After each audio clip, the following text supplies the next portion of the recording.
Welcome back to Wine Central Podcast. I am one of your hosts, Uncle K, and with me, I got mother host, co-host.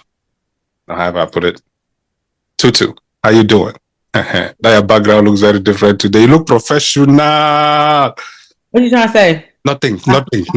I knew you were going to go there. Why do you always do this? Like I'm complimenting. Just Thank you. Courtesy of my apartment clubhouse. Thank you. Happy Tuesday.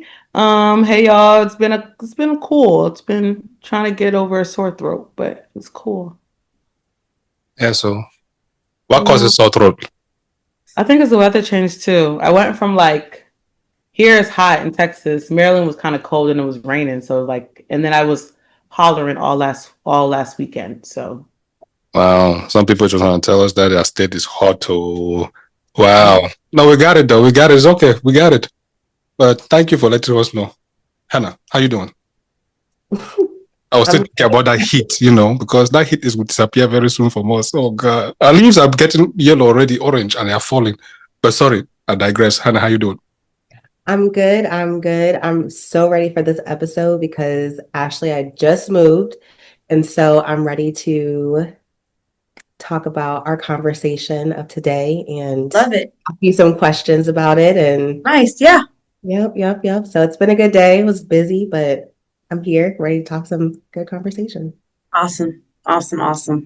Yeah, so today's episode goes beyond the everyday labels like organized and cluttered to unearth what truly lies beneath our space and routines. We're deep diving into the heart and the hustle of organization with Ashley Wynn, a pro organizer from Atlanta who spent over a decade transforming chaos into calm, not just by tidying homes, but by reshaping lives. Get ready for real stories, surprising truths, and practical wisdom that proves organization is less about labels and more about reclaiming time, peace, and purpose. Let's dive in. First of all, welcome, Ashley, to Palm Thank you. Podcast. Thank you for having me, guys. I appreciate you guys. Yeah, so let's get it out. Let's just get this question out the way first. Okay, shoot. For people who are wondering, like me, how old are you? I am 38. Okay. Ladies and gentlemen, now that I've gotten that out of the way, we can get to our episode. Who is Ashley? Ashley Wynn. I live in Atlanta. Lived here pretty much all my life. I have a daughter. She is 16 years old. She is the pride and joy of my life. I, as you guys know, have an organizing business called Outstanding Organizers. I do a lot of in-person organizing, decluttering. I pretty much organize whatever, playrooms, bathrooms, kitchens, bedrooms, closets, garages, attics, sheds, whatever needs to be organized, I can pretty much tidy it up. So that's something that I'm super duper passionate about. I've always been just very tidy, very organized growing up. I'm always the kid that's always trying to put things in place and make sure things have a home and everything is where it needs to be. So organized for friends and family for a very long time. I've always been that person. So I thought, why not help others by organizing and decluttering and making their spaces more enjoyable to be in, to live in. So definitely. So, Ashley, okay, when you think about clutter and organization, it can mean a multitude of different things, right? So, when did you realize, or what was your first memory when you finally put two and two together? Okay, clutter's it's not just stuff. It actually holds memories and things like that. When did you first realize, okay, these are people's real lives. Stuff actually really happens. I think more so when I started the business side, because I've always organized for friends and family and I knew them. Coworkers, you kind of already know their story. Friends and family, they're obviously close to you. But I think when I started actually organizing strangers or clients, I started to realize that this is deeper than just a messy counter or, a messy garage or a messy playroom. It's people have struggles. Some people have like, seasonal struggles, whether they lost a spouse or a child or their job or whatever it is. Some people have more lifelong struggles. So I think meeting people, different people outside of me that I know that I grew up with, I realized everyone's story is so different and everyone's clutter origin is so different. So just expanding my circle into this business helps me realize that people struggle in different ways. Like all clutter is not created equal. And I've learned that just with people I've worked with, and I do coaching too. So on both sides of it. So it's real for sure. That's what's up. So you mentioned coaching. So do you, one, teach your individuals how to begin organizing? And do you feel like that helps kind of transform their lives in ways that they didn't anticipate? Oh, 100%. I mean, there's so many like studies and correlation between like mental health and clutter, like physical clutter and mental health. Like if you're like in a cluttered space, it can really affect your mental health and the people around you as well too. And you just feel more like in disarray and disshuffled when your space has stuff on it, whether it's your car or your nightstand or your dresser or your closet's out of order. You feel it, right? I even had clients say after I left, I feel so much lighter, and it's because that space has been cleared up, right? So, but yeah, it definitely helps people with their mental health and definitely helps them kind of just shift themselves. And even when I'm doing coaching calls or coaching sessions, I try, because I'm obviously not, psychologist and all that stuff. So I try not to dig too deep into it on that aspect, but I do want to know like what created the clutter, like kind of like how you got here without having to go too deep into it. Um, but yeah, on the coaching call, I just try to ask them like, why is your space cluttered? And basically I try to go from like how from this point on, how can we implement systems to help you clear the clutter? That's kind of like my goal was like, I know however you got here, you're here. Now the goal is now that I'm here to help, how can we clear the space? Right. So that's always my goal when I'm coaching people. And yeah, teaching them how to organize, how to be more organized, how to assign a home for your keys and a home for your purse and a home for this or a home for that. It's like those are the simple steps people need to just be a little bit more organized. And it also is about building small habits. Those daily habits will create that. And then you'll start to see the clutter kind of, disappear. So Sometimes, we might have that intention, like that strong intention to declutter, right? But we still want to hold on some things. Like some people just want to hold it, like, oh man, my grandma gave me that. Oh man, my great grandpa wore that, like when he was at war. I just want to keep like, why? Like, how can people bypass that, or why do people get to that stage where they have to like fight to let go of things? I think from my experience with people, I think things just hold memories. Things just they hold a moment in time for them. For a lot of people, the person might not be there, but that jewelry or that earring or that wedding dress or whatever it is, it just holds like a moment in time for them, a memory, and they don't want to let that go. So letting that thing go kind of in a way lets the memory go, which they don't really want to get rid of. So it just depends. Like I had a client that he had a lot of stuff from like the 1970s that he just did not want to part ways with. Like, and sometimes it's a very thin line of a conversation to have with people because there are good memories attached to some of that stuff. So I was like, hey, you hired me to come here and get your home decluttered. So the happy medium was he ended up getting an offsite storage unit where he put all of this stuff in the storage unit. So the goal was the stuff was out of his line of sight in his home, but he still has it, but now it's just out of his storage unit. So that was the happy medium. We got his home organized. It was clear, but he still held on to his stuff. And the truth is people just aren't ready to let go of memories of people, of things. That's just, we're human, right? We're all in the same human experience, having the same type of thing. So it's like, and that again, that's a very thin line of a conversation to have with a lot of people. So you have to kind of tread lightly, but it's just things and memories that people just, I don't know, they're just attached to. So I try to tell them, mention, hey, if you haven't used it in a while, to go ahead and get rid of it. But if I see that there's some resistance there, I don't push it. I say, you know what? If you want to hold on to it, we'll just organize it in a nice bin or like a nice tub. We'll put a label on it, and that'll be that. Move on to the next thing.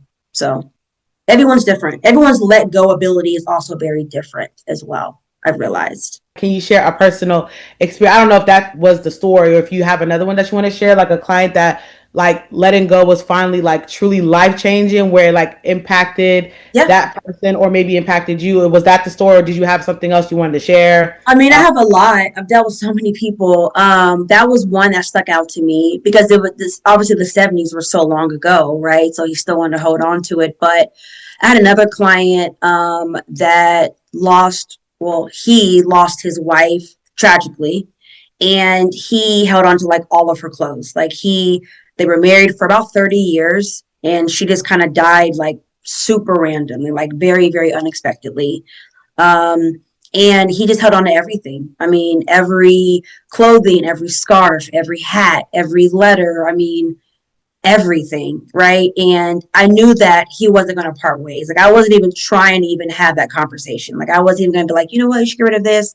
It was super tragic. He was crying when he was talking to me. So I'm like, let me let this go. This is going to be something that I can win, right? And I don't really want to in that situation. So we agreed he'll just put it in a bin, put it in a tub, and nicely organize it, kind of put it in his attic, which was fine. We labeled it and dated it and all that. So that was the first experience that really let me know that people's, like I said, their let go is different. And I'm not sure if that is something that he needs to let go of. Like, I'm not his therapist in that way. Like, that was his wife of 30 years. So like I said, the let go for everyone is not created equal, right? So it's just different. Like, that's something that really moved me and changed the way I feel about having conversations with people when it comes to letting things go. That's one conversation.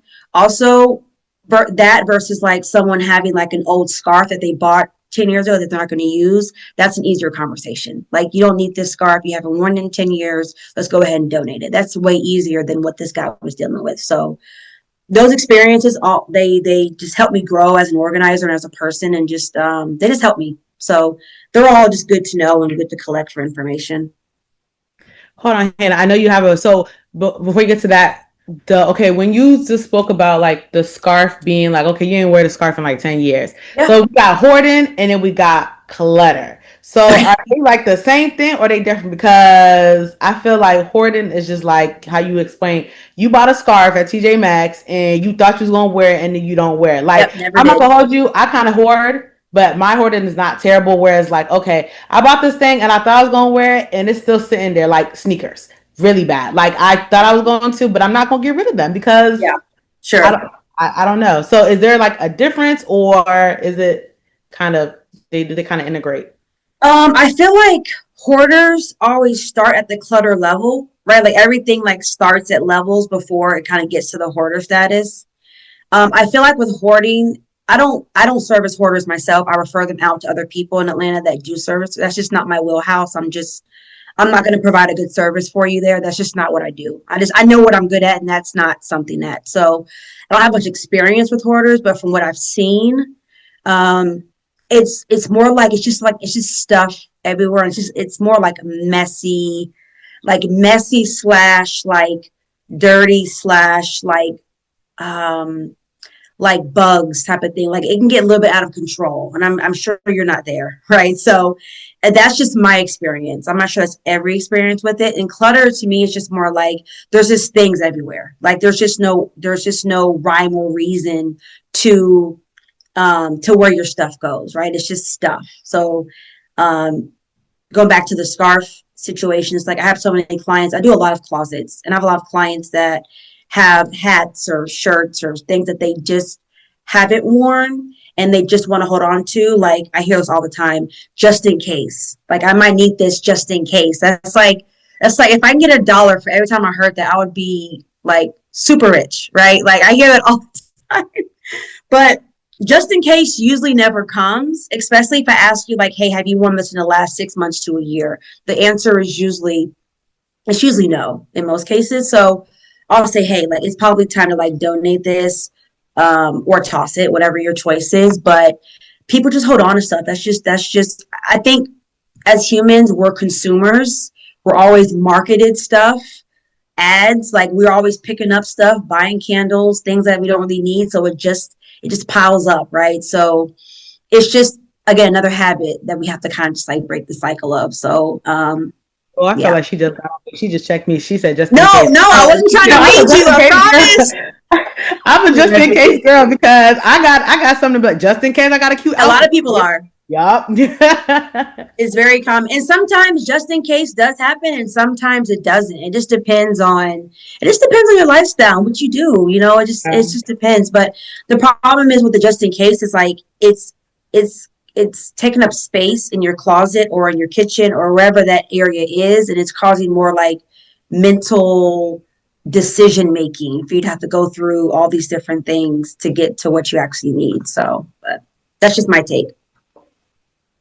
Girl, you're I am not trying to read y'all, I promise. I'm not trying to come for y'all. I No, promise. it's a good read. It's a good read. it's okay. It's good. It's great. No, I'm a just in case. I'm a okay. You know, when I lose, You never know. Yeah. I'm gonna. Yeah. You know, this is gonna be cute. Yeah, You know, for when sure. that happens. I get it. You I know, get it. when my summer I body get it. finally comes in.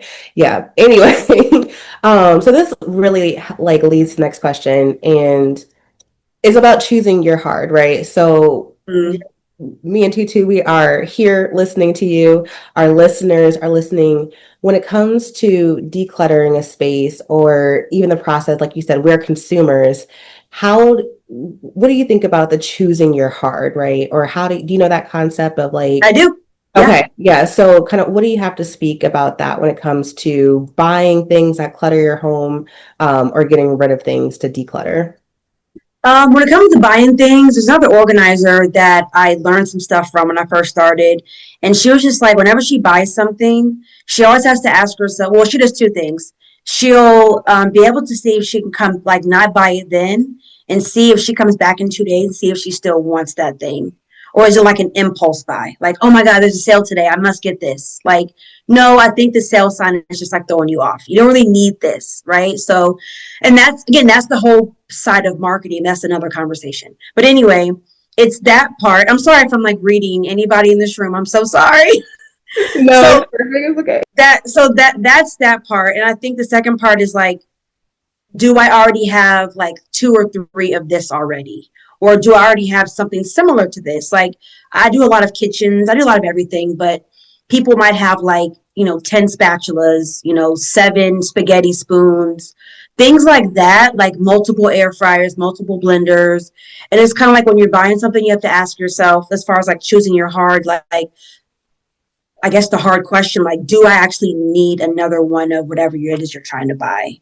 And if the answer is no, then no, you don't need it. And maybe the hard part is like the impulse buying for some people is very difficult to stop, right? So that might be harder for them. But also the other side of choose your heart is like you're gonna have to have one more thing. You're gonna have to declutter, right? So it's just asking yourself those questions like, do I need this? And which is very hard to do in the moment, especially if you're an impulse buyer. You're not going to sit and be like, hey, do I actually need this? No, you're going to want to buy it. And like, you ask questions later, right? You buy it now, you ask later. Like, I don't care, I need it. So that's the hard part. It's just like asking yourself, do I already have a couple of these? Do I need this candle? Do I need an extra Bath and Body Works lotion? Probably not, but whatever. So that's the hard part for a lot of people, I think. I need you to go shopping with me, sister girl. No. I need you because I be asking myself, do I need this? And I'd be like, yeah. Yep, I do. I do.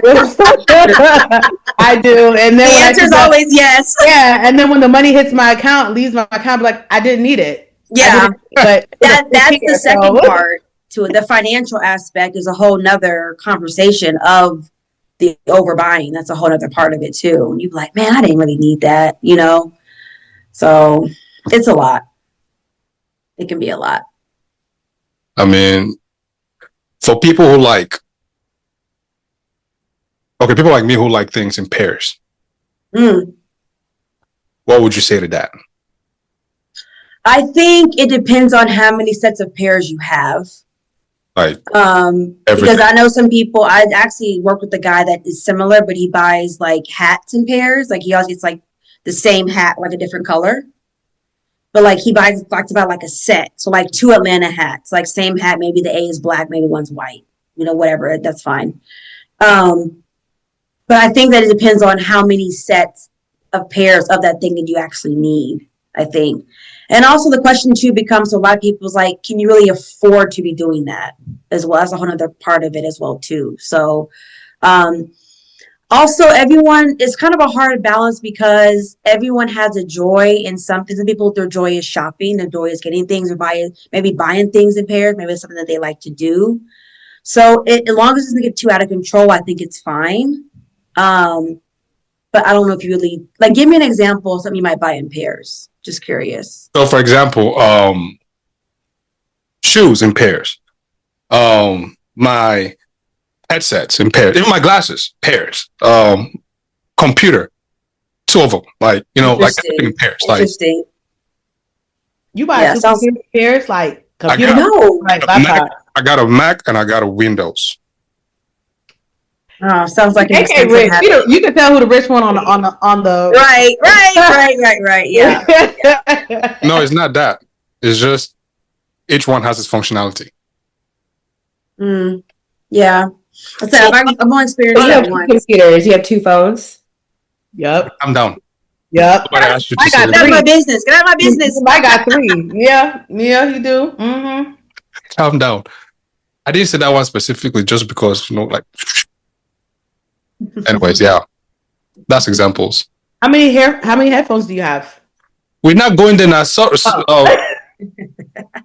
Okay. Yeah, I got quite a few, probably like 6. Yeah. That's the problem. Yeah. Did you ask yourself at the time? Did you need them? Actually, I do because one of listen, we're not going there. We here for Ashley, okay? It's not getting me to start going like a parrot. No, we have Ashley. So, yeah, like I don't know, like most techie stuff, just in case one breaks, it's right there to continue. You have a backup. Yeah. See, I'm like that with food. Like with food, I like to buy. Like I buy in bulk. That's kind of how I buy with food a little bit because I'm like, oh, I'm always going to need rice. I'm always going to need stuff like that, but not so much with things. But I get what you're saying. So everyone has their thing, so no shade. Gaming system. You have 2 gaming systems. Well, technically, because I have the PlayStation and I have the Portal, so it's like,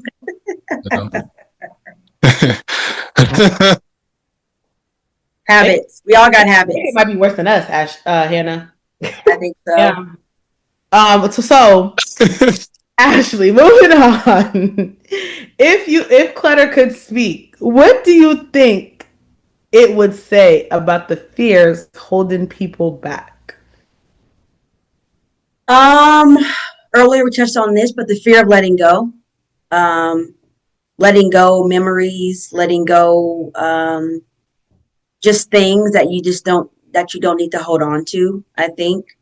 I think the fear of finding the time to be able to like clutter your space. I think people don't really want to deal with that either. Like it takes so much time to do. Like once it's cluttered, it's like, oh, I really don't want to do this. Like the overwhelm is a lot for them. And I call it analysis paralysis, where you get so overwhelmed with something, you kind of get like paralyzed in it. And you're like, you know what, forget it. I don't even want to do it.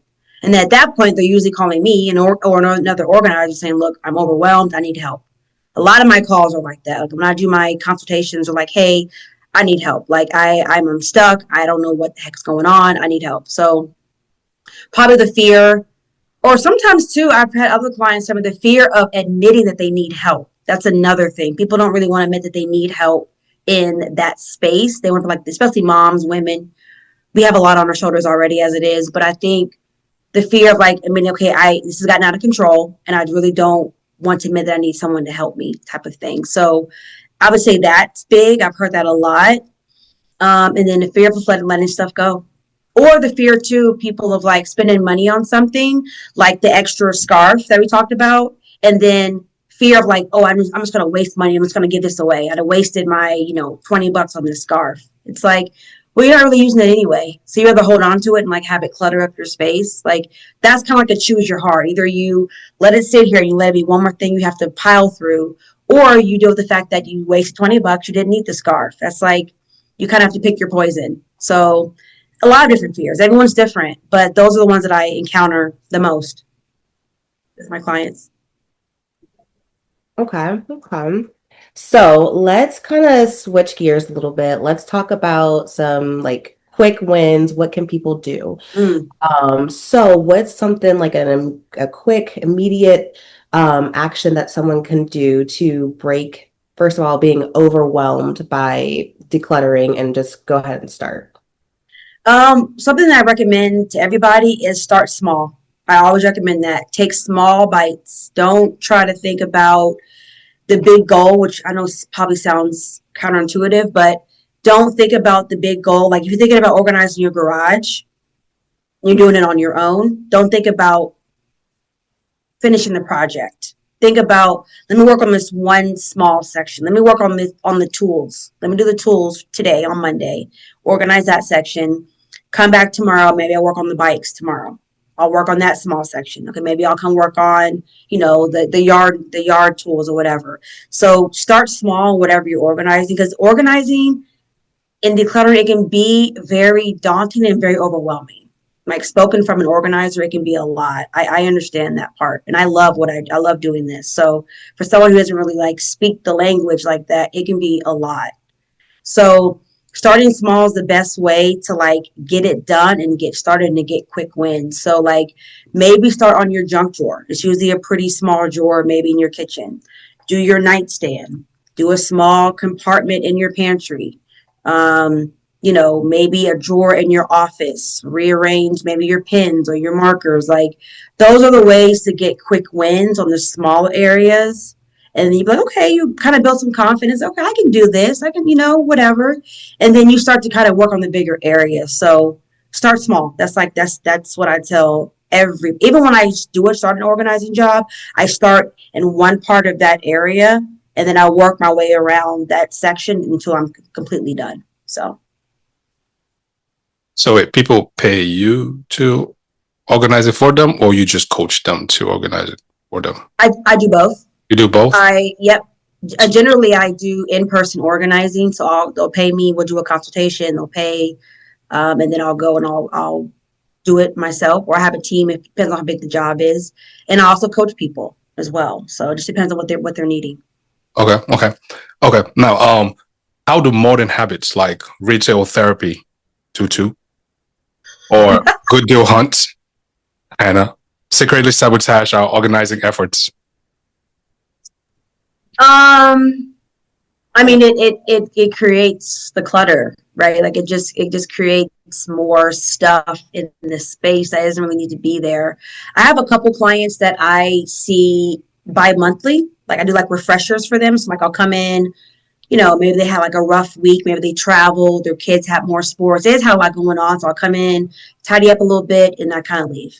So I realized that when I come back and see some of those people, they have acquired more items, right? It'll be things that they didn't have when I was there the month, 2 months prior or the month prior.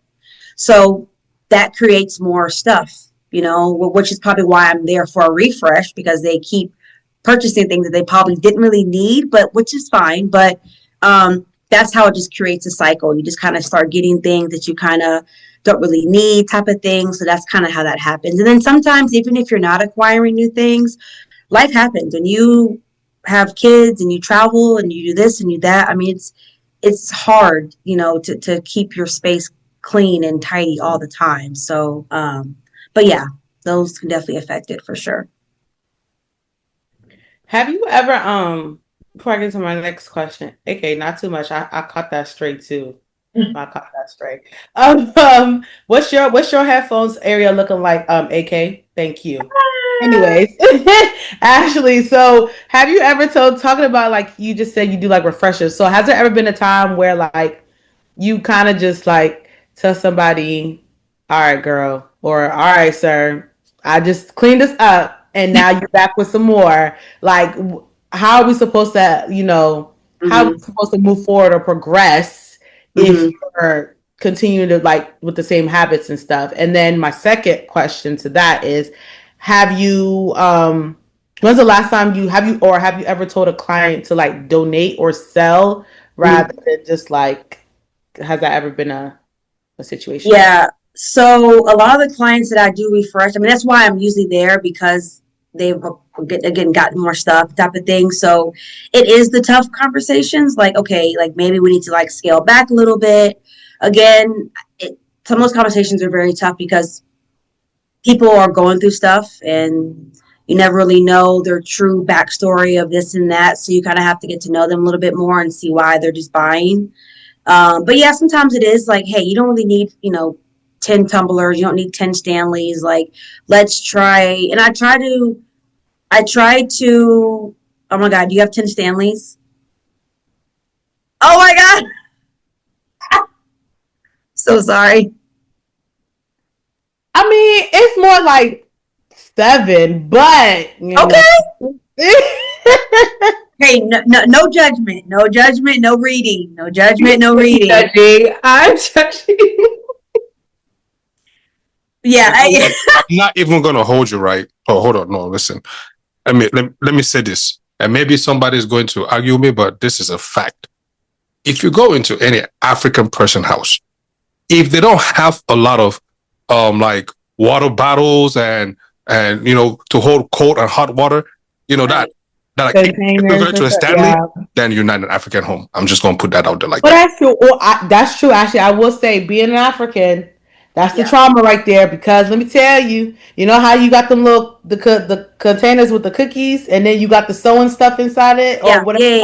Yeah. There you go. So I have a Yeah. reason for my 7 Stanleys. Okay. Okay. Again, no judgment, no pressure. But yeah, So I'm not gonna lie because I do the same. Like I have a ton of water bottles, but we're not gonna get to the number. But sorry, continue. it's a lot.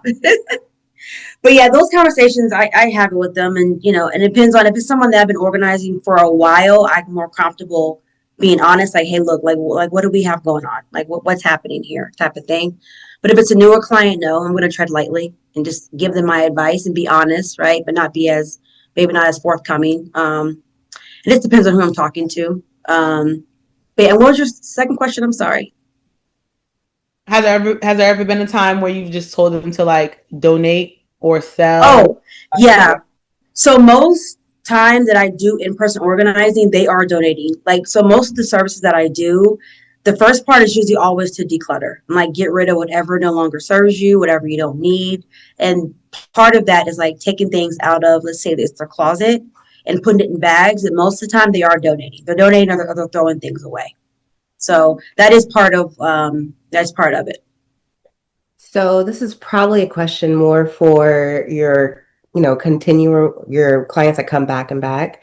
But have you ever had to be like ruthless when you're decluttering a space, and in being ruthless, did that ever lead to like a really good outcome where the person felt good, felt like a weight was lifted? Yeah. Best. Definitely, because a lot of the thing about people too, I've realized just dealing with them in this space, is people have a hard time, as I mentioned earlier, letting go. And sometimes they need someone non-biased, not connected to their situation, to tell them, hey, you don't really need this. Like, you don't need 10 like spatulas. Like, let's get rid of, maybe let's just keep 4 or 3. So they do need someone to give them kind of a hard truth, say, look, you really don't need like, 15 or whatever it is. Like, let's cut this down to maybe like, let's cut it down to half. Because a lot of people that I've talked to say that some people hire me for different reasons. Most people, they obviously need it decluttered, but some people like, I just need someone to hold me accountable. Like, I need someone to come in to my closet or my kitchen with me and actually like telling me, you do not need this, you do need this. And that's one reason why they hire me, because they need someone who is going to do that. So that's part of like keeping them accountable, because they probably won't do it on themselves, their husband, their spouse, whoever they're living with or whatever, their kids probably aren't going to help. So they need someone to say, look, you don't need this. And my lens is very much like, I try to be very just like open-minded about their space, but just like very honest. Like, you don't need this. But, try to deliver it in a nice manner, of course. I'm not rude ever, but just let them know, like, you can do without, this. So some people look for that accountability when I talk to them. They're like, I need someone to like literally sit there and like tell me to throw this away. I've had down numerous consults, like just come and like army me and tell me like what I need to do. So very common. Yeah, I mean, I should keep talking about working with most of these folks. I like to think of the money aspect too. Oh yeah. Yeah, how much do things cost? Like, how much does it run me to call you? Yeah. Yeah.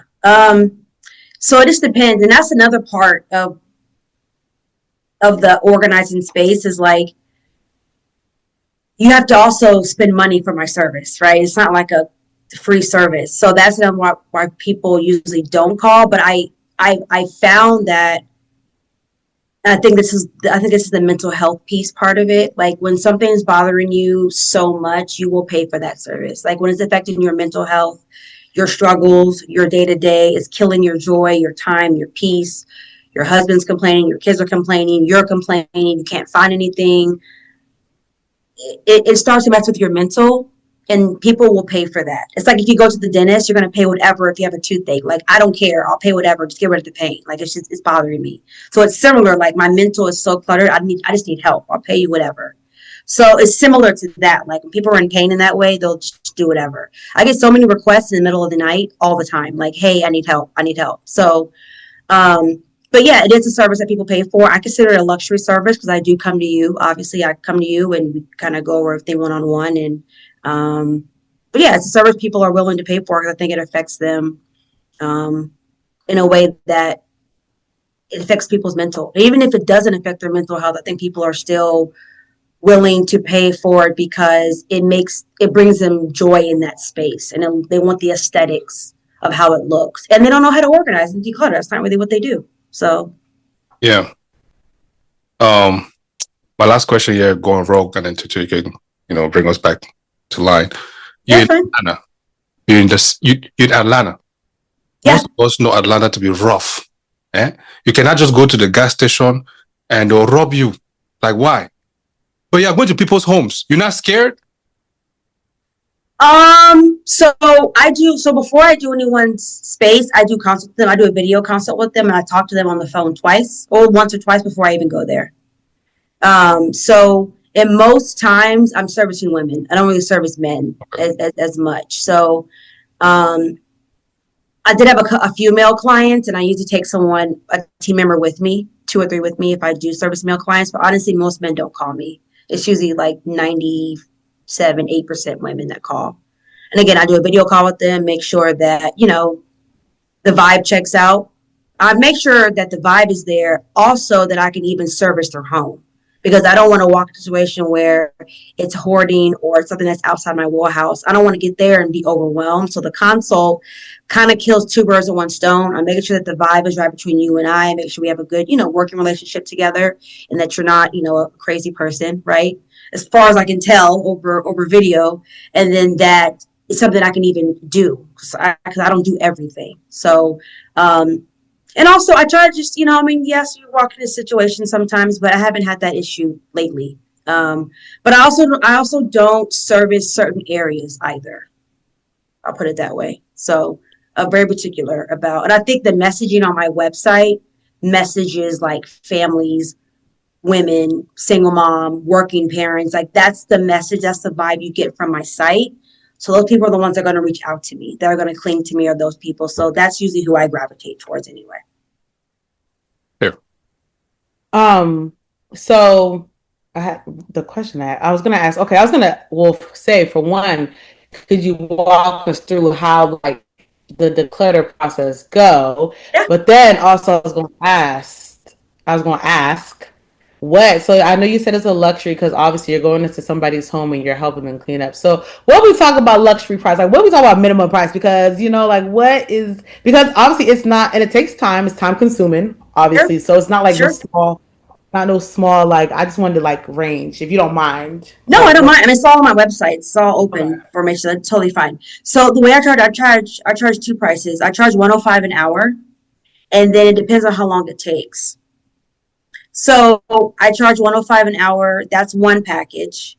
And then I have other packages that I charge depends on how much time they need. So if you call me and say, you know what, my office and my playroom needs to be organized. Like they're cluttered, they just look a mess. First thing I'll do is we'll hop on a video call. I'll have you walk me through the space, just do a consult so I can see what I'm looking at, make sure I can even tackle the job. And I'll have you send me over some pictures. Once I do that part, I can see what I'm looking at and actually see the spaces. I will estimate how many hours I think it'll take. So most jobs, it depends on the job and all what's included, take between like 4 to 6 hours. Just depends on the space and um, what's all included in it. So it'll just usually be like the 105 times however many hours it takes as well. And then, so those are for like the 1 to 2 bedroom spaces. Like, hey, I just have a closet, I have an office, I have a pantry, the one-off jobs like that. I have on my secondary pricing, I have people that say, look, I need a whole house. My whole house is like a mess. I have 5 bedrooms and they're all just like cluttered.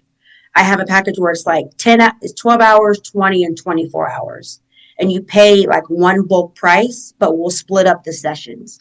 So I think my 12-hour package is, I think like 1750, something like that. 1550, something like that. But it might be like 12 hours of organizing. So let's say we do like, I'll do maybe like 4 hour, 3 sessions of 4 hours each, and we'll just break up the session. But that's for people that need like heavy duty overhauling. So most people go with my hourly package because they have like 1 or 2 rooms off here that they need. And it's pretty, yeah, pretty cut and dry like that. Wait a minute. Right, Hold I on. was like, wait, Hold on, wait a minute. No, that makes sense. Like I'm not knocking that price at all because you're going into somebody's hopes and you're actually like helping them rearrange your life. So I think that makes perfect sense. But I'm sitting here thinking when you said that, I'm like, all the times that my mama told me to clean my room, I'm gonna just go ahead and just clean because all that like that's a Yeah, lot. But it's worth it, and you're taking the time out of your busy day and your busy schedule to make sure that sure. somebody's also getting not just them but their families on track. You know, Yeah, their whole entire world being in track. But when you said 17, 15, I said, well, damn, yeah. At so this Ashley, point, do you yeah. have any like overhead costs or like is that all coming straight to you? Well, I guess when it comes to like a 5 bedroom house, you probably have your team, right? Yeah, so the one thing I love about organizing as far as getting into it is like it's such a low bearing to get into because essentially you're going into, the person's space and you're just organizing their space. I do have a backpack that has a whole bunch of like little goodies like label makers and labels and, zip ties and whatever I might need on the job. I take that with me and I replenish that whenever it gets low, of course. But aside from that, not really, not a lot. Now, when if I have a bigger job, I do take a team with me. Like if I'm doing a garage, I'll take one girl with me. It just all depends on the size. If it's like a 2 car garage, I'll take one girl with me. If we're talking a 3 car, 4 car, I'm taking 2 girls with me. But yeah, I have to pay them, of course, but all that's kind of mushed into the price as well. So, because I can't do it alone. Not those jobs, I can't do it alone. So, but yeah, the overhead is pretty low for the most part. That's what's up. And how did you find your team members? Like, how did you guys all come together? I just ran an ad. I ran an ad and I found the other organizers that love organizing but don't want the hassle of owning their own business. So it's great because like they do what I do. We have the same eye for organizing. They see what I see, but they don't want like, they don't want the entrepreneur heavy load, which I get because it can be a lot. Like the marketing, the advertising, the clients, like it's a lot. So they love to organize, so that helps me. I'm not having to like train them on what to look for, what to do. But then they also, they work great. It's a You have win-win. Say you it have again. you hiring? I'm not actually. Oh. Yeah, yeah. I mean, I like organizing from time to time, you know. Side hustle, side hustle. A little side hustle, whatever they don't need, I might. just in case, you know. Yeah. Hey, I hear that all the time for sure. But yeah, it's a great business. I've recently trying to cross over into doing like workshops. So like I realized that after doing this for so long that people really need to be like taught how to organize, and like they need to be taught about, I also do time management. That's another aspect of organizing too. Like keeping a calendar, writing things down, making sure, you schedule your appointments, making sure you have, just the time management aspect as well. So I want to teach people how to be organized, how to declutter, how to keep the systems in place. You can do this on your own. You need to just learn. Like it's like any other skill you learn in life, right? It's just that. So I'm trying to teach that more to other people. So I'm crossing over into that. Thank God for you, Ashley, because I need help with time management because my time management is trash. I'm never gonna hold you. Really? Yeah. It's so bad. It's like I'm the type of person that I need to be at work at 4:30, and it takes about 17 minutes to get to my job from my house, and I will leave the house at 4:25 and be like, okay, I can still get to work at 4:30. Oh That's yeah, like nah. I'm It that doesn't. type of person where it's like, or if I gotta be somewhere by like 8 o'clock, and they're like, okay, it starts at 8 o'clock, I'm leaving the house at 8:25, and be Nah. like, okay, yeah, it's bad. Everybody has their thing though, so that's why I want to teach it. That's why I'm so passionate, because I feel like people just, it to me it's like such a life skill, like organizing and being time. I feel like it's not talked about enough. It's such a space that people they don't talk about it, like how to be organized, how to organize your time, your schedule. Like if you got to be somewhere at 8, get ready at 6 or 7. Like these things just aren't spoke about, so I'm here just to like help. And I have ebooks and courses, and I have all kinds of stuff on my website to help people learn just organizing and everything underneath it. Could you give a shout out to all those things you just mentioned? Kind of tell the listeners what the ebooks are. Yeah, What your sure. training? You say you have one coming up. Yeah, so I Okay. have on my website, there's like a little shop button, or shop folder or tab, I should say. And I have ebooks on basically like how to let go of, well, really more so the power of letting go of clutter, and how it'll free up your life, how to free up your space, how to free up your mind, just like steps of how to let things go physically and mentally. And then I also have another ebook just on time management, how to be better with time management. I have checklists on there as far as like organizing checklists, decluttering checklists. I just have a course that I created a few weeks ago on my CALM method. It's basically a method. It's a very simple, easy method on how to be more organized. So the CALM stands for, C is for clear the clutter. A is for, you want to assign a home to things, like your keys have a home, your purse has a home, you know, things have a place. So you want to assign a home, you want to label things to where it makes it easy so you know what's what, and then you want to maintain it. Very simple, but I kind of teach that framework in this course that's on my website. So, yeah, I mean, everything's there. And I also have coaching, and I do a little bit of everything. I dabble in everything, but yes, all on my website. I just want to spread the information, spread the knowledge, and just help people just be better with organizing and time management. So that's my goal. We need the ebook for time management. Okay, sounds great. We need to get that. Because to be honest with you, I was like, oh, it's at 8. I'm gonna leave around 7:56. Yeah, a little 7:57. I'm And gonna that's leave. the thing. Like when you're getting dressed or something, you have to like kind of backtrack your time.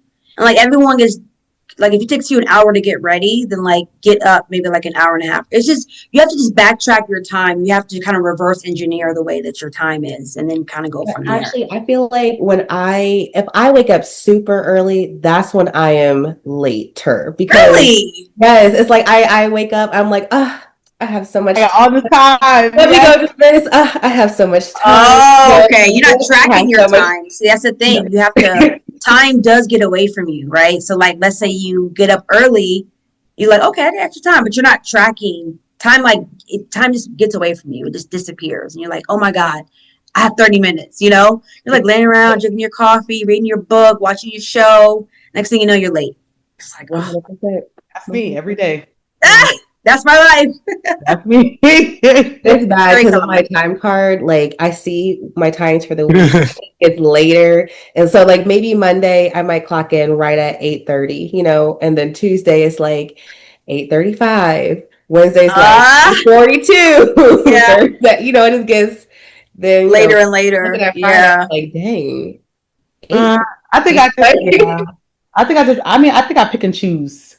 If it's like something that's like I know I can't mess up, then I'd be like, okay, maybe I'll get ahead of time and be early. But if it's like something that's like chill, which is Like, like yeah, yeah, like work, which is supposed to be important, I'd be like, yes, it is. It pays your y'all bills. go see me whenever y'all see me. It's so Yeah, chill. that's how it is. That's how it is too. You guys should get the luxury, like some of us, we just take the meetings on the phone and we'll get there when we get there. Mm, Sorry. Wish I soft could life. help, people with brain injuries through the phone. I wish I could. I wish I could help that way, man. Oh man. Actually, who benefits most from professional organizing, and what fears keep people from reaching out? The client is the one that benefits. I mean, that's essentially they call me because they have a problem. They have a problem that they need solved. I kind of like a problem solver, which I think is any good business. You want to solve a problem for somebody, right? That's kind of the goal of business is solving a problem and making it to where people, want more of your problem, of you solving their problems for them. So really, it's them. They're the ones, like, at the end of the day, like, they're the ones who have to live in the clutter. Like, I just come in, be superwoman for an hour or two or however many hours. And then at the end of the day, they're the ones that have to kind of like live in that space. So they're the ones benefiting from that, which is the whole goal, is to like help them to have a space that they actually want to like live in and actually enjoy. So, yeah, they're definitely the ones that benefit. I mean, it's a win-win, obviously, but them for sure. So, what would you say like is one of the biggest surprises people have after they get done working with you? Um, why they didn't call me sooner? Normally, they're like, "Oh my God, I didn't know that." Like, I wish I would have done this sooner. Because like once they feel the release of the stuff that leaves, or they feel the release of like that pressure of like the clutter being gone, they're like, "Oh my God, why didn't I do this sooner? Like, why did I wait? Like, why did I not ask for help sooner?" 'Cause that's really all it is like asking for help, for someone to help you. And I think that's the biggest thing. I think even going back to the money conversation, I think when people are like in hurting in that space, or whether it's mental or whatever, they'll pay whatever to like feel that joy. And after, I've never had one person like, I mean, I have so many repeat clients that I see a lot. I've done them 5, 6, 7 times. So like, obviously the money to them is, it's worth it. Like, the exchange for them is definitely worth it. So I think, just again, it's not asking for help. I think for some of them, it's just like, I should have done this a long time ago. I think for moms, they're very ashamed, not ashamed, but maybe embarrassed. So like they can't do it all. Like, they want to be like super mom, and like, it can't be, it all just can't be achievable. Like, why not ask for someone to come in to like help? Like, you have cleaning people that clean your house. People have their laundry.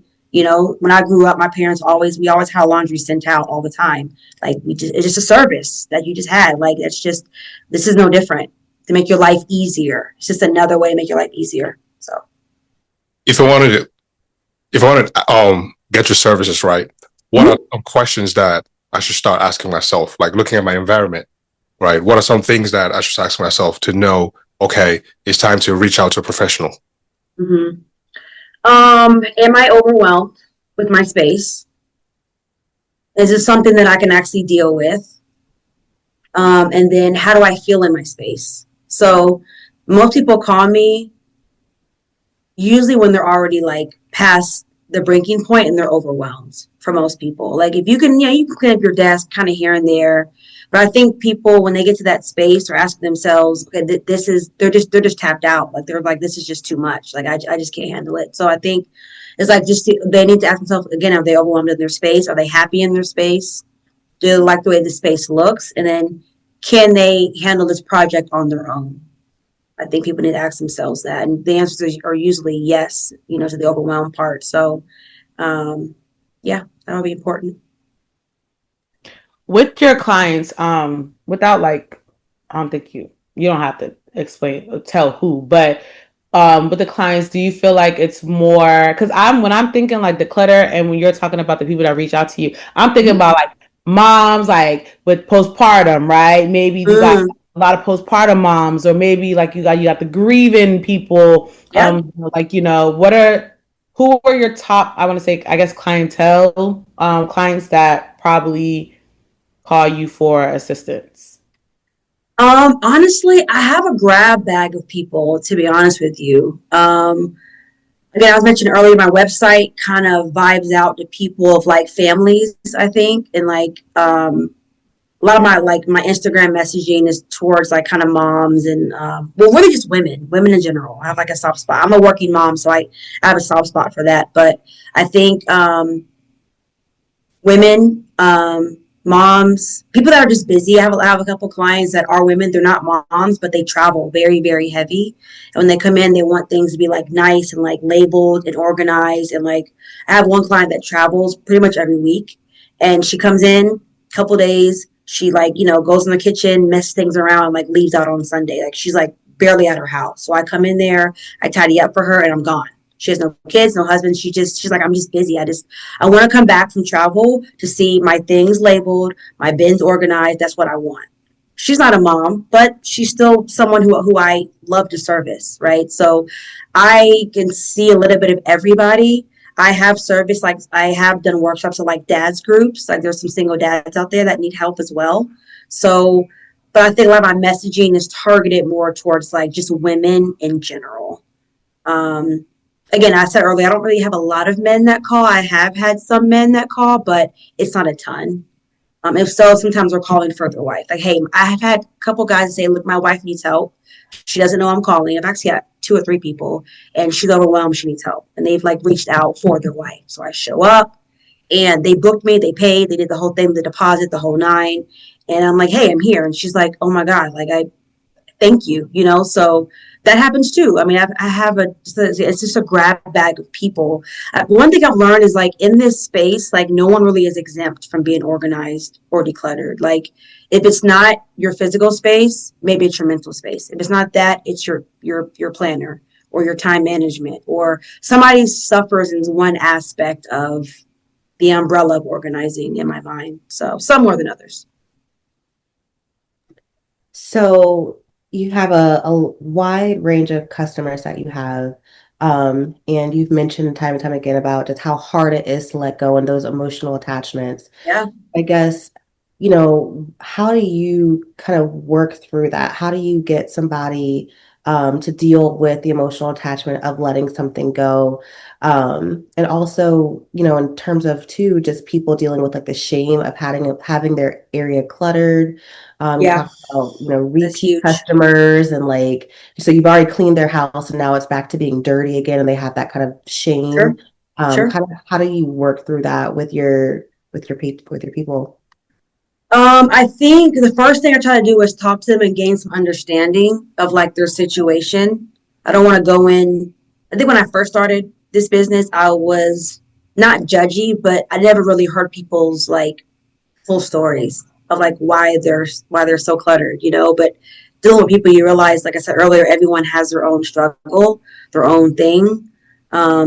So I've definitely like let up on that a little bit, but I try to ask them, okay, like what exactly it's like what's happening, like why are we cluttered, what's going on, um, type of thing, just to kind of gain some more insight on why it is the way it is. And then based off what their answers are, I will either tread lightly or I will accelerate. If they say, look, I'm cluttered because I'm lazy, I don't even feel like doing it, that's a different conversation versus, hey, my husband died 3 years ago, am I ready to let go? So those are like two different conversations that I will spawn out from depending on what their answer is. So um, it's always a thin conversation, a light conversation, but I do the best I can. People going to react the way they're going to react sometimes, and you really can't help that. But I try to deliver it in a manner that's appropriate and that's that's it's good and that's also informative. So it's just one of those things you have to just deal with. So yeah. Sorry, real quick question. Do you have any like background in psychology or like, did you ever study it in school? No. Mm-mm. But prior to this, I was actually a dental assistant for 10 years. So I was in the dental space for a while. Um, No, feel like I have a really good array of like life skills, like knowledge. Like I've been divorced. I'm a single mom. I have some stuff under my belt, so I feel like I'm a little capable of like talking to people about situations and things and hard spots. And I'm also very like empathetic towards people, so I feel like they just, if they want to talk, I'm there to listen, type of thing. So that's just part of being a human, a good human. So that's just kind of where I'm at with that. Yeah. I was going to ask what your space looked like. My home. Yeah. What do you think it looks like? Let me ask you that. I don't know, like it smells like linen and lavender. It's all set up nice and ain't not a spoon in the sink, ain't nothing like nope, yeah. It's pretty tidy. It's pretty tidy.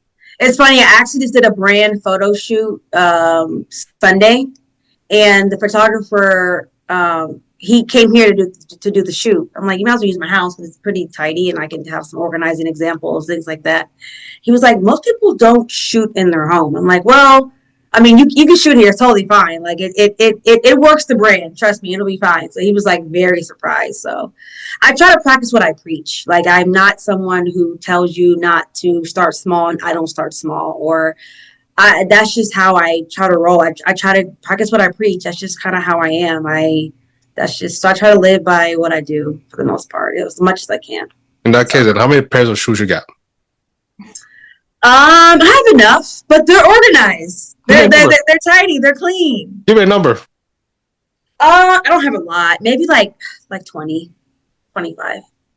That's not really a lot. Modest. You're just being modest. Should I ask, is it 25 of heels or is it 25 of sneakers? Or is it 25 collectively, because that 25 number, I don't believe it. But anyways, we'll just let you have that one for now. Do you feel like you've been teaching your daughter organization and those life skills about management? And yeah, for sure. I think with kids, I learned this. I had her when I was young. I was like 20, 21. I was young, but I realized that like growing up with her, I realized that like with kids, they learn what they see, not really what you teach them, like what you tell them. So I feel like she's always seen me just be tidy, clean. I teach her to keep a clean space, especially as a woman. You want to keep good hygiene, clean. Your space needs to be clean. You need to be able to, cook for yourself, clean up after yourself. Have your own money. Just stuff that you just tell young girls. Like keep a schedule for school, have a calendar, know when your tests are due, know when they're not due, know when things are like. Those are just things that I implement. But also, she sees me do. Like she sees me keep a calendar. She sees me. We leave early, an hour early for appointments. We hour. Well, it depends. Wait, hold on. Wait a minute. But if the place is an hour away, if it's an hour away, an hour early. I still don't be doing that. I'll be leaving about a good 25 minutes. Gotta get 20. Like, what? If it's far, so like she sees that, like she plays softball. That's her sport of choice. And I love softball. I'm her softball coach as well. So like when she packs her softball bag, she makes sure she has everything she needs, all of like her equipment's in there, her cleats are in there. I think she's just seeing me, and it's like you don't have to really teach those things. They pick it up from you. She's basically a product of her environment type of thing, which a lot of us are in a sense. So okay, since we talk about product of environment, let me just ask this one then. Why are a lot of women's cars dirty? You know what? First of all, calm down. Wait a minute. Calm down, because my car is clean. Thank you. I believe you.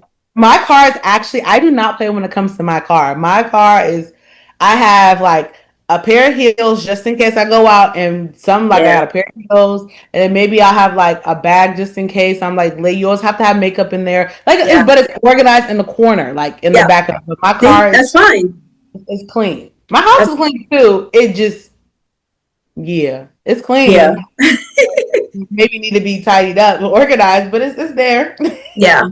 We're getting there. I was asking you guys, I was just saying in general, like most women's cars, it's like, anyways, let me just leave it at that.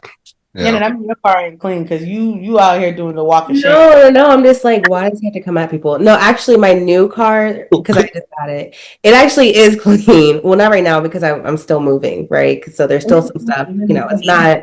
But prior Yeah. to the move, it actually was looking good. Like I was getting it, vacuumed. Now the thing Yeah. is, I feel like the little vacuums at the washing things, they don't really suction as well as I would want. Like I've been to the Yeah. beach a couple times or sand, but I would say for the most part, it's fairly tidy. But you still clean it, so we'll give you that because you still take the time I'm out. trying. I'm trying out here, but I think I'm gonna get it detailed. It's hard out here. It Yeah. is. I'm Yeah. just a girl. Right. Right. Literally I just a girl. That's it. It's just a girl does not mean that you leave your clothes in the car. You leave your shoes in the car. You got to bring them in, especially if you had your walk of shame. Take your clothes in the house. When you go and sleep and you wake up after midday. Go back and take them things and put I'm them. not doing that after a night out. We could go get the shoes after the next day. After I'm tired. I'm trying to get upstairs. Gotta go back But, to bed. Okay. Ashley, what are some of your pet peeves? Like when it comes to, organization and decluttering, what are some of your pet peeves? Oh, that's a good question. I think leaving things out that can easily be put up. Like I mentioned earlier, like your car keys or like your purse, or like I think just not having a home for things to go, I think is a pet peeve of mine. Like I'm also someone who, like, if you leave something out, I'm gonna like put it up. Like to me, I heard this saying, it's like, don't put it down, put it away. Which just means like, don't put it down, put it away. Like put it where it needs to go. Don't just like put it on the counter and expect it to magically get to where it's supposed to go. Put it away to wherever you assigned it to go. So that's probably a big pet peeve of mine. That's probably my biggest, I think. I'm with you on that one. I am 100% with you on that one. Yikes. I just am not always present sometimes. Like when I'm not always thinking about like Yeah. I just put something down, because I'm thinking about something else.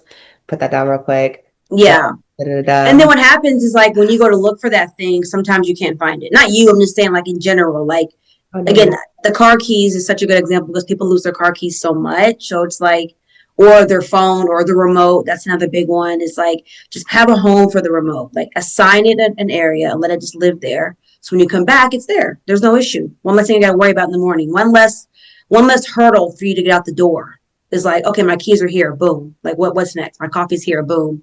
It's kind of like you want to leave the house in like an order to where you're like, okay, coffee mug, check. My shoes are here, check. Keys are here, check. I'm out the door. Versus, okay, where are my keys? Now you're mentally scrambling, looking for that, and then now you're in a mental scramble going out the door. So it's all connected.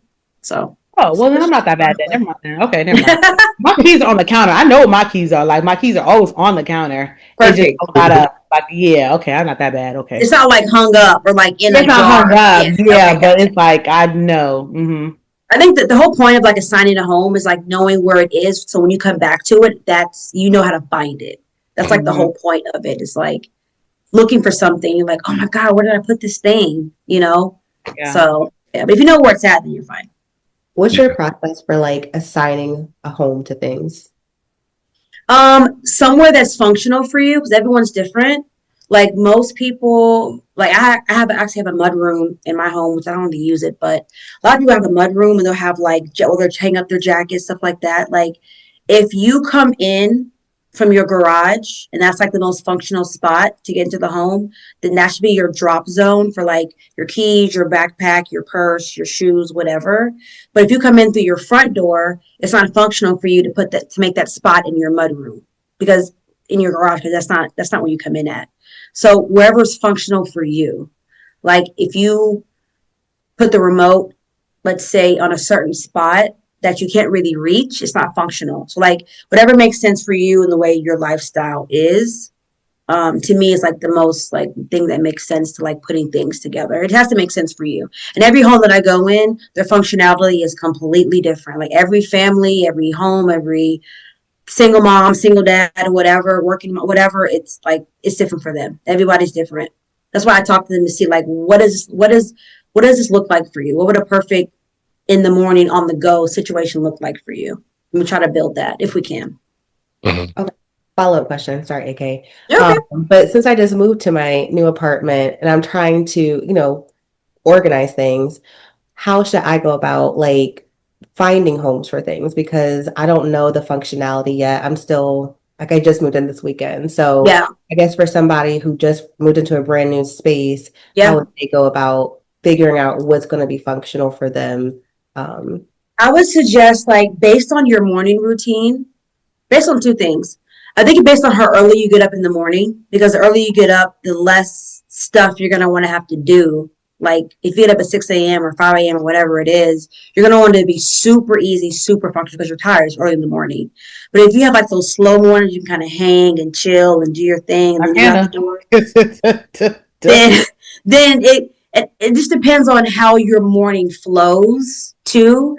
Like if you like go in your kitchen first and grab your coffee or a smoothie or whatever, maybe on the way out, maybe you could have like a little door hang or like a little key hang right by your door. So when you're on the way out, you grab your keys and you're gone. Or maybe like a full hanger where you can put like maybe like your purse on that hanger, your keys can live there. Maybe like a little shoe rack by right by the door. So like when you're on your way out the door, you can just step into your shoes, grab your keys, grab your bag, and you're gone. So when you come home from work, you also put your stuff in that same living spot. So in the morning, it's there when you go out, and then when you come in, you put your purse up, your keys, take your shoes off, and now you're on to the next thing. So whatever like your moving location, like whatever your functionality is in the morning, I would say. Like I wouldn't put your keys in your purse like all the way in the living room. That's not functional. Like the door is where you're coming in and out of. That's the functional spot, not all the way like in your living room on like some random nightstand in there. You have to go out of your way to grab that and then go out the door. You want to make it as easy a transition as possible. like that. Thank you. Mm-hmm. Due to anything? No?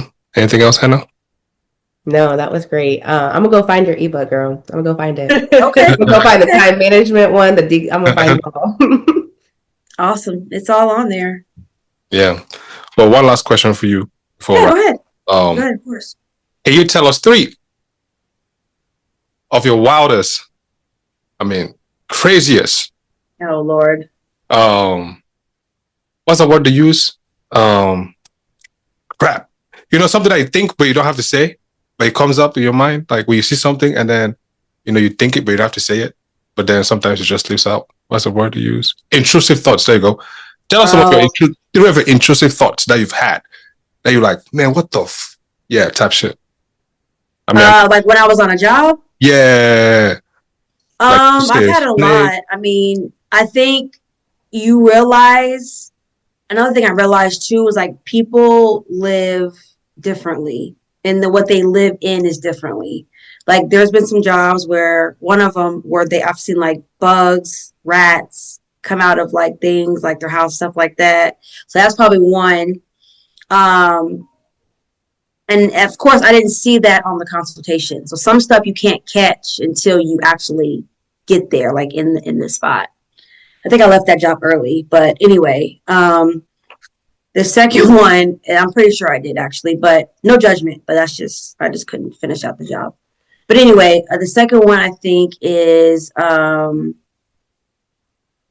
think like just animal. Oh yeah, there was one where like the dog was like living underneath like some paperwork or something. There was like rat droppings like on the paperwork where the dog was. It was a lot. So those are probably the two that I can really think of that were like a lot. It was just like it makes you kind of like rethink the organizing business a little bit. But and again, that's why I try to do the consultations. I try to fill people out, and I want them to walk me through the space so I can see what I'm looking at, send me pictures, just so I can judge it as much as I can before I walk into their home.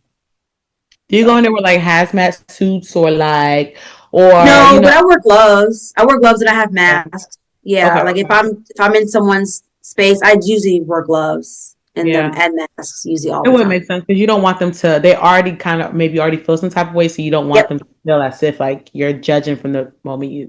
okay. And that's another thing. People they already for some people calling me is already a lot. Like it's already so much shame and embarrassment attached to that phone call.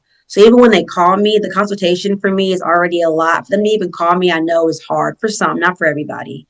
So that's even like a very thin, like tight walk conversation. So when I get there, I don't make them feel any worse. I want to be like, oh my God, like flabbergasted when I get there. I want to make them feel comfortable. Like I'm here to provide a service and this is what I want to do. So you have to be very careful with that, with gloves, and you don't make them feel bad. But at the same time, I don't want to touch everything either. So it's there's so many thin lines that I have to walk. I commend you. You a strong one because it couldn't be me. Exactly. I am gloving all the way up. Yeah, Yeah. 100%.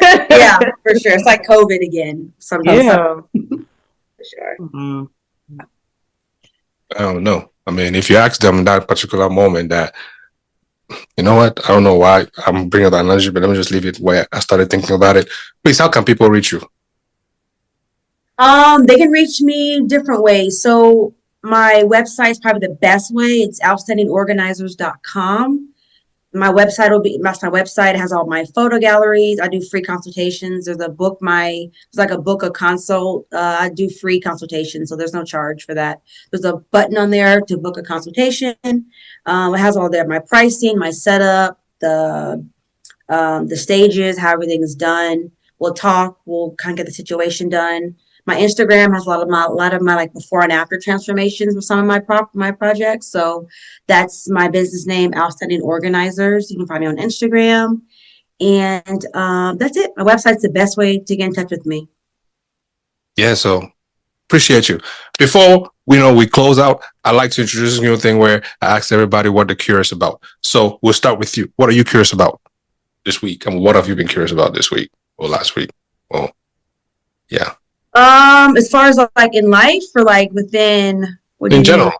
In general, like what are you curious about in general? I mean, it's been kind of like a heavy last week. There's so much going on in the world right now. Obviously, there's something I read about today, some craziness at some universities. So, just the world, honestly, curious about what's going on with the world. It's chaotic. That's been kind of heavy on me. So, that's where I've been at like the last week and a half. It's just the world is just Yeah. crazy. So, Gotcha. Head on. Kind of similar, not about the world per se, but kind of how I'm perceiving things from the yeah, world. And so just, yeah. um, what am I subscribing to or agreeing Oh to, yeah. especially when it comes to like social media posts and, Yep. if I agree with that, I don't know, it's just kind of just Yep. Yep. me as a person and how I think about things, how kind of mixing in my faith with that and just trying to still be a good person while still having disagreements or disagreeing thoughts and kind of what that means for me, I guess. Yep. I don't know how Yeah. to articulate it, but just that kind of thing. I feel you on that. As you get older, I think you start to think about things differently. So yeah, totally. Yeah. And like I don't typically like get on Facebook anymore, but I don't know, I just decided to cause a little chaos and like I don't know, it was like getting a whole bunch of like people like commenting back and stuff and it was just interesting. And then I thought about like, Hmm. should I have caused this chaos? I don't know, but it was fun for the moment. Yeah. Nice. Tutu, what are you curious about? Why is not Friday? Ooh. That's so weird. So no, what am I curious about? I mean, obviously, I feel like the main thing is what's been going on. Apparently, there was another like we gonna call it what it is, lynching at Yeah, another. there was actually two. Yeah, it was two. It was one at Yeah. Delta State, and then it was one again Yep. today. Yeah, Yep. so I feel like Crazy. that's like the obvious thing, and then Crazy. the whole Charlie Kirk's thing, Yeah.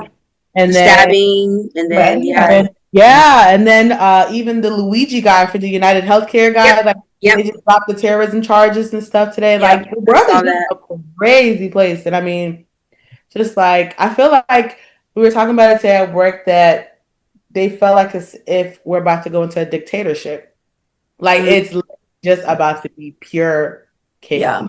And It's definitely getting crazy. And it's Hannah, to your point too, it's like I feel like as far as like your views on stuff, the way you look at things, to me, it's like the older you get, I feel like sometimes like your POV just changes. Like you see the world differently. You kind of like peek behind the curtains. Like when you're a kid, you think things are a certain way, but then when you get older, you realize, okay, that is not how it appears to be. Like that is not what I thought, you know?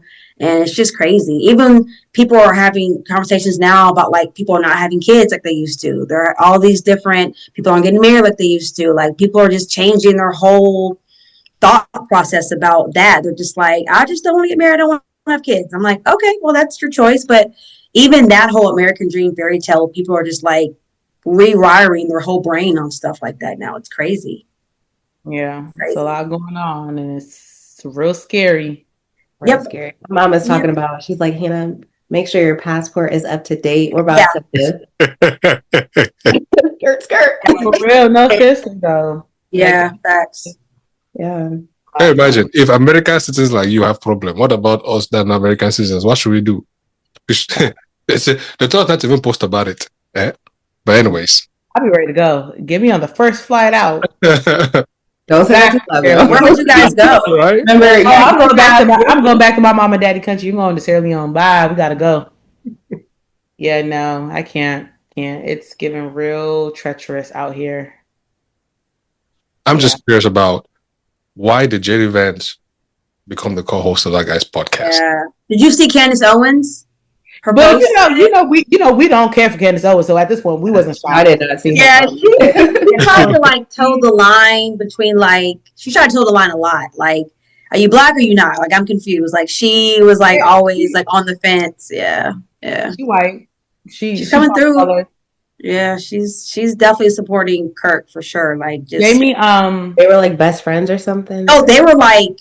I mean, they grew up in the political space like at the same time. They kind of rose up together, and then somehow they just kind of like went their separate ways for whatever reason. But they were like that was her guy. Like they were extremely close, extremely close.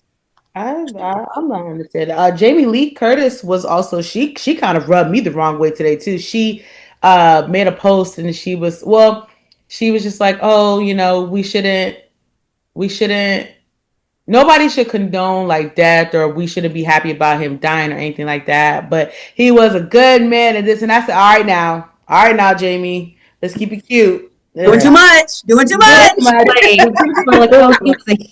that down, baby. Calm all that down. You're doing too much. I'm gonna stop watching your movies. Keep it cute. Keep it cute. But yeah, no, I feel like a lot of people, it's that whole narrative of like, oh yeah, he wasn't. I don't believe in his like beliefs and what he stood for, but he's a father and all this other stuff. And I'm just sitting here like, the other fathers. Okay, there was other people that was fathers and had different, but no, like I don't know, it's weird. Very much. It's really weird, especially because there was like just a Democratic leader that was killed like and her family. Yeah, it was her and their dog, and but the poor innocent dog too. Yep. Yeah, it's heartless. And Trump is talking about some lower the flags to honor him and all this other stuff. Like it's just, I don't know. It's crazy. That's where we're at right now. I'm not condoning violence and killing, but I'm just saying the orange man has been here far too long. The orange man. The orange man has just been here too long. It hasn't even been a year. It's only been 9 months. That's the crazy part. Right. And you just, I mean, just saying, I don't need the FBI or Secret Service to come up in here and be like, I was not here when this comment was cut that part out. I just say he been here too long. I just say he been here. I just say he was here too long. I say, no, you know what's crazy? You know what's crazy? Kash Patel, I think that's his name. The FBI. That man was crazy. For somebody who looks like that, I don't know if we should be scared of him or we're scared of the FBI. Like now, this point, we're not even scared of FBI no more. Scared of him because why always look like he's ready to pop some shit? Like his eyes are like always so wide. Yeah. Kash Patel, literally, his name is Kash Patel, and you know what? I'm gonna keep it cute. Let me be quiet. I'll be quiet. Because your name is Kash Patel, which means your parents are. You know what? Okay. Yep. It's crazy. It's getting crazy out here. You just gotta get your bag where you can and stay protected and just stay out the way, I guess. Literally, stay out the way. Yeah, Yeah. so all right, let's wrap it up, guys. Let's wrap it up. Hannah, hit us with your conclusion. What you got for today? Man, I have learned so much. I'm ready, especially for this. Like, I'm ready to take it in small pieces because I'm not gonna lie, I was feeling a little overwhelmed. Yeah. Like, things are in the area that they're supposed to be in. Now Okay. comes the organization process. So I guess my big takeaway is I'm gonna start small. I'm gonna like as I'm putting things away, I'm gonna sort through, choose my heart, be like, can I get rid of this right now? Yep. Go ahead and do Perfect. that. Not save it for later, right? Like just go ahead and as I'm putting stuff away, Yes. just now, work through it, small chunks. The whole apartment will get together when it gets Yeah. together, one bite at a time. So Yeah, thank you. for sure. Yeah, Go of buy course. those ebooks because I'm real serious about Ask that. AK for help. AK can help you. He can help you declutter and organize. This He's like, I am not trying to do all that. Just go. Just go. Nominate me. Don't volunteer him. No, volunteer. Right. Yeah. Thank you. Don't worry. I will say AK helped me move though, so I'm gonna let him free. He helped That me was move. nice. So he's paid his dues to That society. was nice. Okay, that was nice. Okay, we'll let you live. You Yeah. helped him. It was him and some of my People coworkers. move this weekend. They should give me a raise.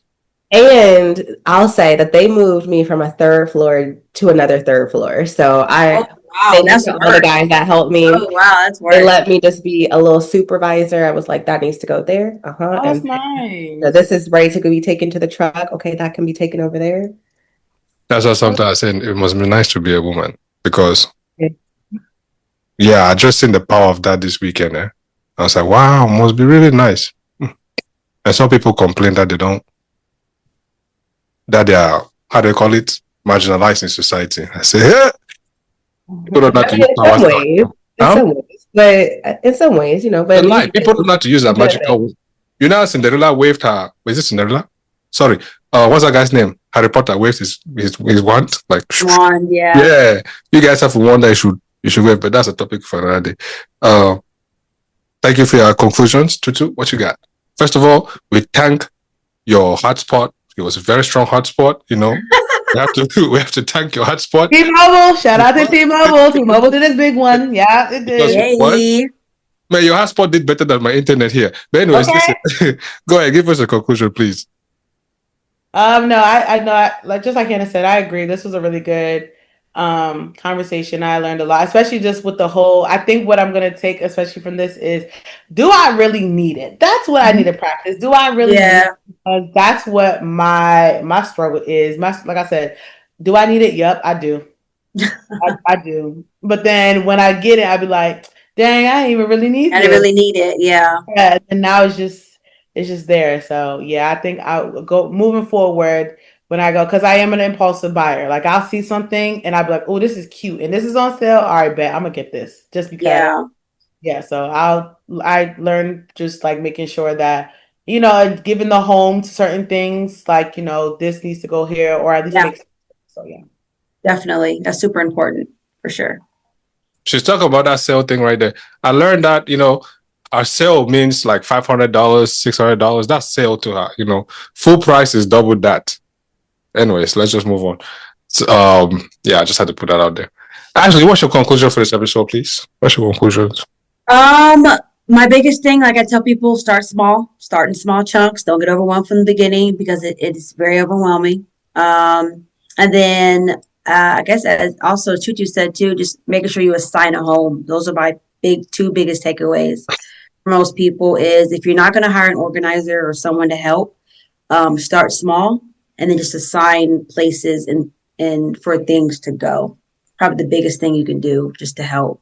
And then another thing is just start. Like just start. That's why I tell people start small because starting big is overwhelming. But if you start small, then it's easier to get started. So just start, but start small. Like I said, a junk drawer, a nightstand, a piece of your desk, a section of the pantry. Just start. Just keep it going. And ask for help if you need help. Whether that's an organizer, whether that's your mom, your aunt, ask for help. You don't have to do it by yourself. There's no need to. So. Yep. And when you ask for help, feed the people who are helping you. Just saying. Hannah, did you feed him? Is he talking about you? I did. Hold on. This man. I was just I told them, listen, no. Since he wants to call things out, no. So I told these people, I said, I will get you pizza, and I'll be paying in pizza and beers, right? And I was gonna get him some non-alcoholic because he doesn't drink, right? So I said the pizzas are going to be here at a certain time, right? We're going over to the new place, and that's where they're going to be delivered.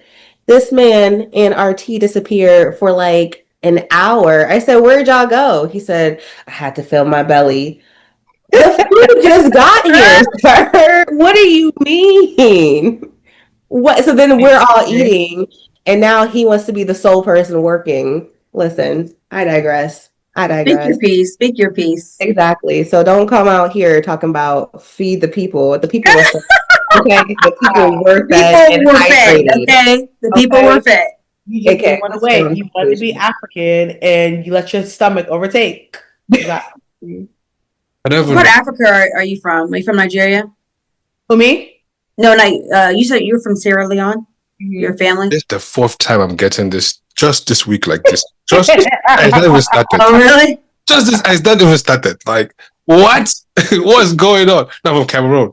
Okay, cool. I'm from Cameroon. Man, I even walked into the birthday where there's a lot of Nigerians. The guy looked at me and was like, the guys were looking at me. So you be Niger too now, guy? I'm like, guy, hold on, calm down. Everybody slow down, first of all. Do I look Nigerian? Yeah. And also you sound Nigerian too. Yeah, see, you.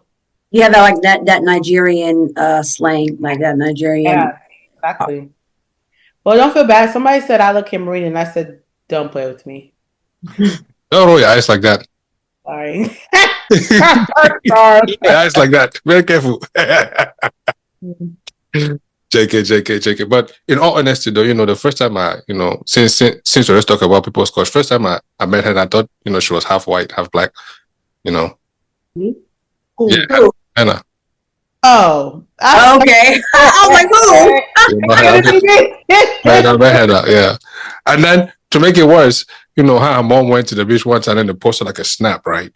And her mom feel like, people that their feet are like white and then they're light skinned. So I was like, oh yeah, your mom is white, right? She's like, huh? She's like super pale though. She never sees the sun. I was like, my bad, son. Like, dang, I didn't know. People colorblind out here, so yeah. Anyways, No, I'm black. Blackity black. Blackity black. Oh, blackity black. Actually, blackity black. I'm like, I'm actually 100%. No. You never gotta ask people these questions now. Somebody could be like, "Oh yeah, no, I'm black and Indian, or I'm black and German, or something." That's true. You know what I mean? Yeah, that's true. No, I'd be like, I'm black and African American. That's what I'm saying. I'd be like, I'm black and African. Like, I was born here, but I pick and choose when I want to be African. I pick and choose when I want to be African American. You cherry pick. And you say that, and then you were like, "Oh, send me back." I said, "No, girl, because how can you go from here?" Okay. When America is getting on my nerves, then I'm African, and then when Africa is getting on my nerves, then I'm American. Mm-hmm. Yeah. Very convenient. Very convenient. Very, very, very. Just like today I woke up and I said, she was talking about traveling versus or whatever. I said, who said? Thank you. That's a poll. What do y'all say? Okay. I feel like when somebody is traveling or on a flight or whatever, what do you say? Do you say journey mercies or traveling mercies? Africans say journey mercies. African Americans, but I feel like the proper way is traveling mercies. I say traveling. Like I said, I was like, when I got home, I was like, thank God for traveling mercies. This man sat here and tried to act like the grammar police and was like, who says mercies? I'm like, that's how you say it. Oh, you said journey mercies. Africans say journey mercies. That's what it is.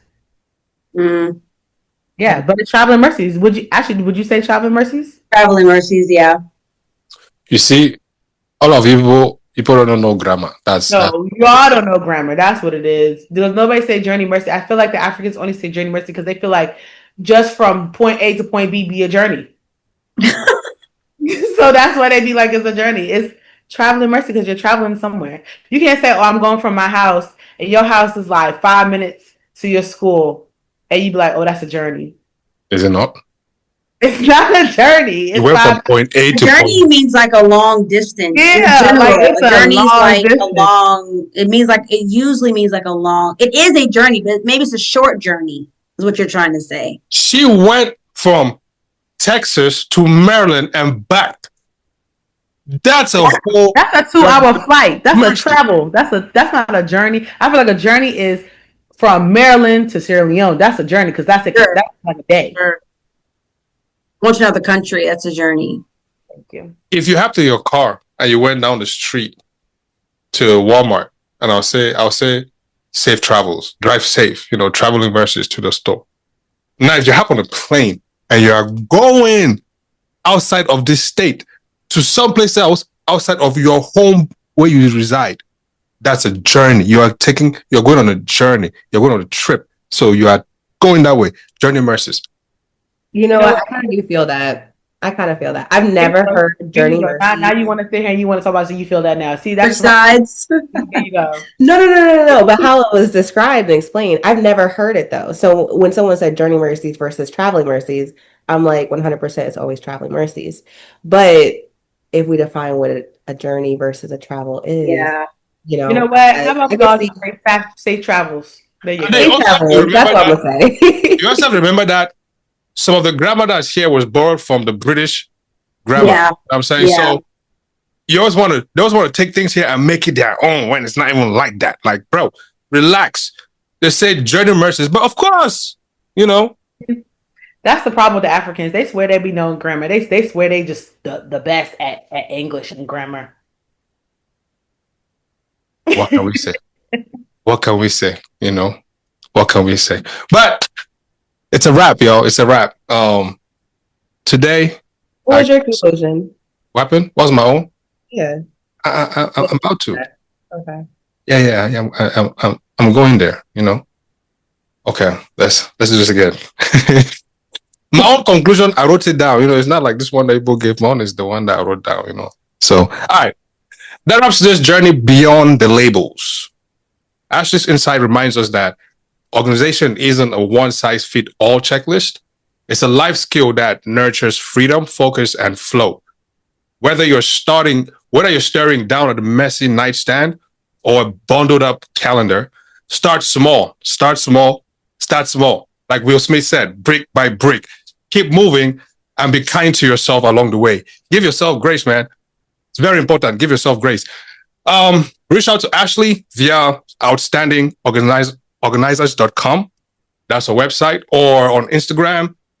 It'll be in the show notes for your personal reset. Thank you for sipping palm wine with us today. Stay curious, stay inspired. Until next time, keep your space and spirit open and warm. I beg, declutter, organize things you don't need. Go and give to Salvation Army. If you don't want to sell it, give it to Salvation Army. Donate. You know, it should be a donation for the year. And then, yeah, keep your space clean. I'm Uncle AK, Hannah, Tutu, Ashley. Thank you guys for making this a great episode. Catch you guys on the next one. Peace. Bye.